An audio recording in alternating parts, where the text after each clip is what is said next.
L'école togolaise, des établissements privés, vous le savez, sont fermés pour la rentrée prochaine. Des établissements qualifiés de clandestins, près de 300. Qu'est-ce qui leur est précisément reproché? Eh bien, voici les explications dans ce dossier de la rédaction.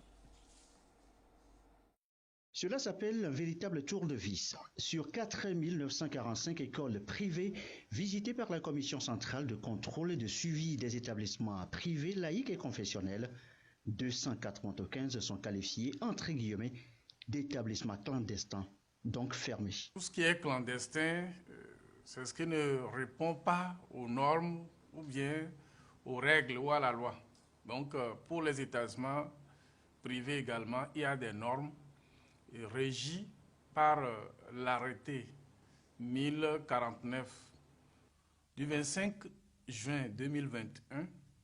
En clair, ces établissements fermés ne remplissent pas les conditions définies. Dans la liste figurent tout de même des écoles de renom. Le cas, par exemple, des complexes scolaires Anna Maria ou encore à Messika, tous du Grand Lomé.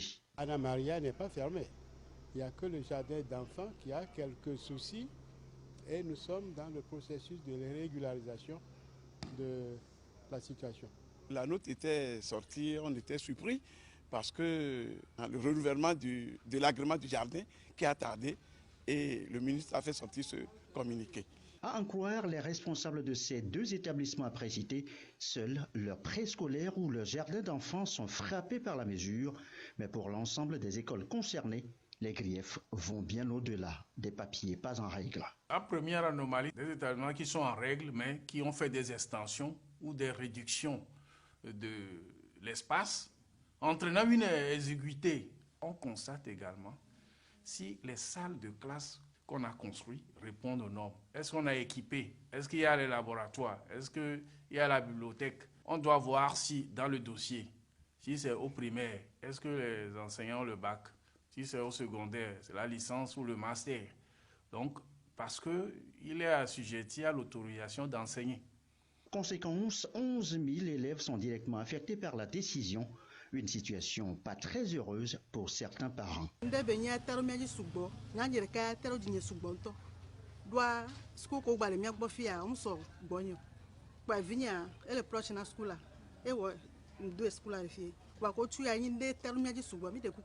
Je suis devant un dilemme, puisqu'au même moment, nous les parents, nous exigeons une éducation de qualité.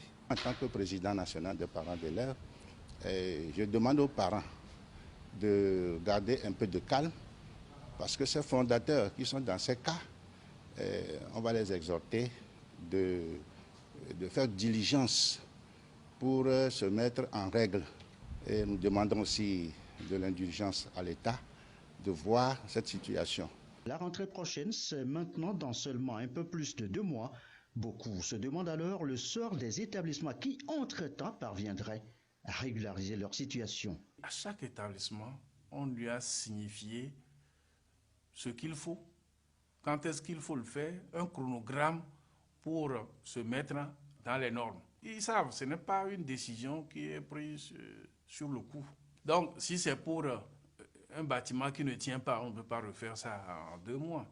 Si c'est les enseignants, il faut les trouver pour les recruter.